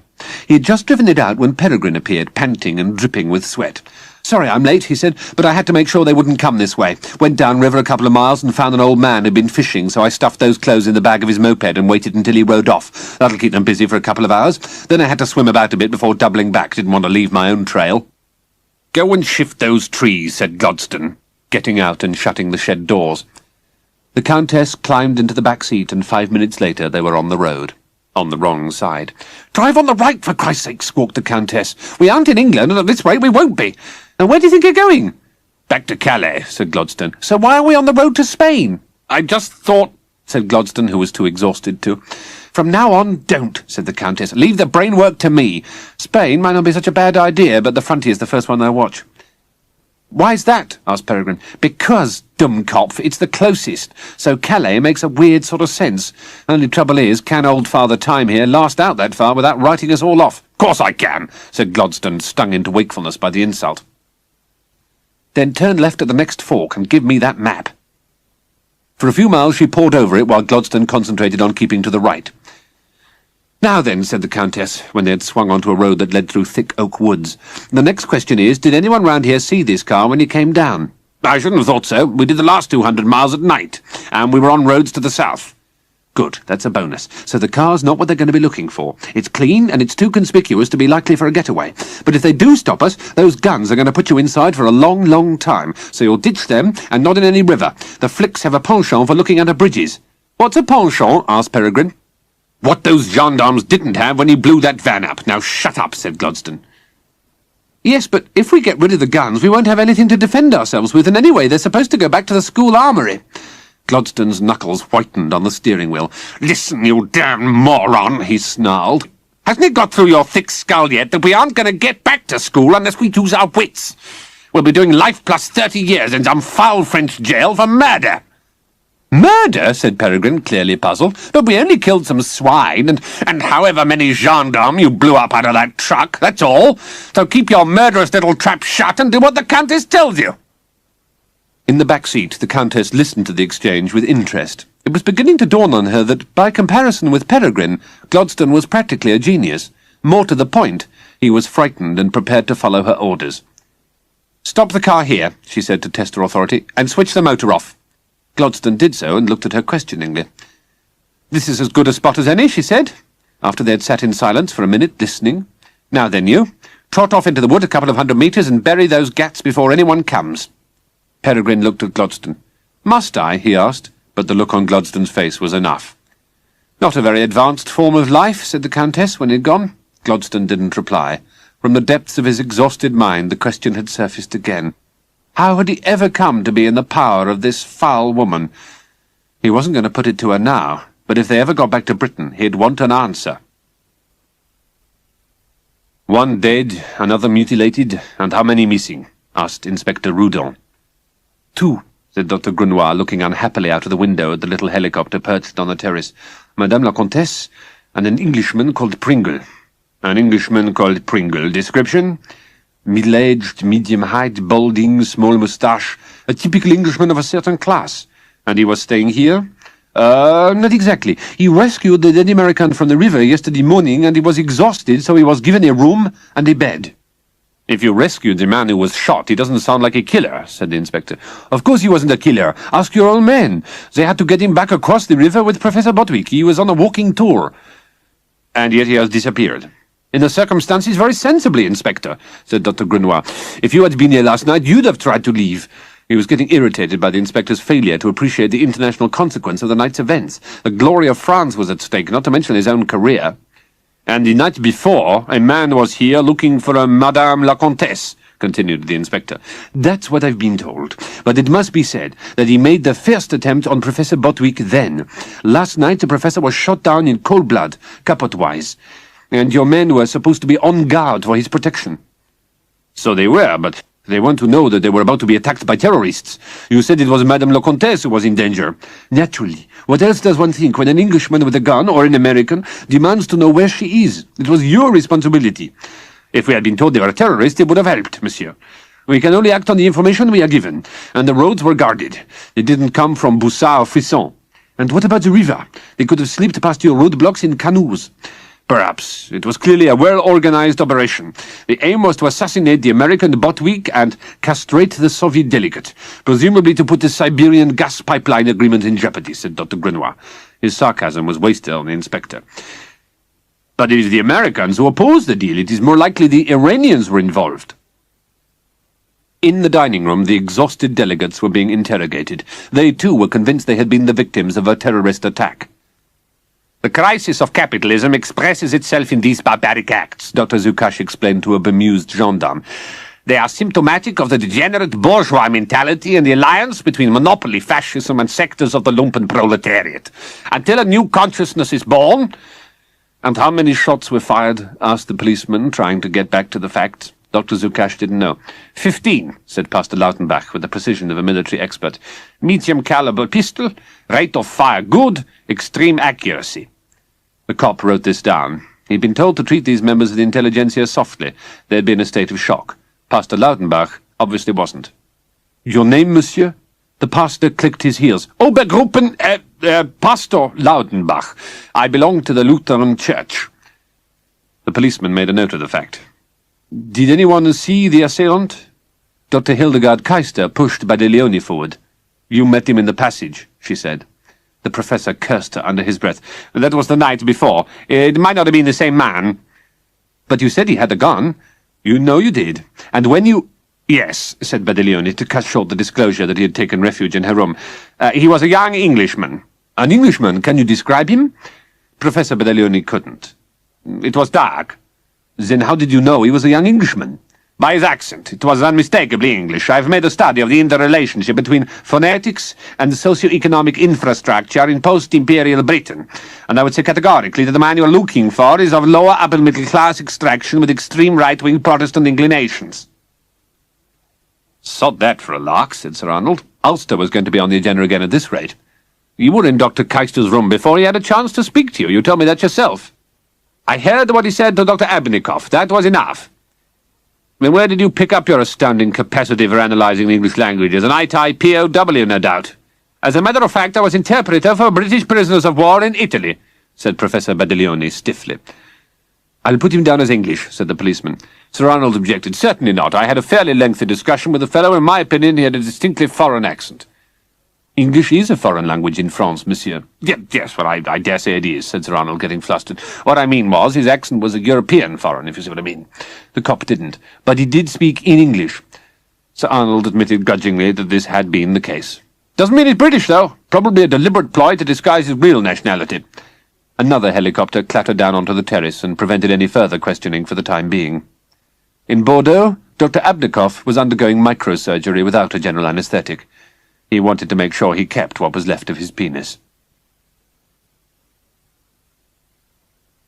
Chapter 21.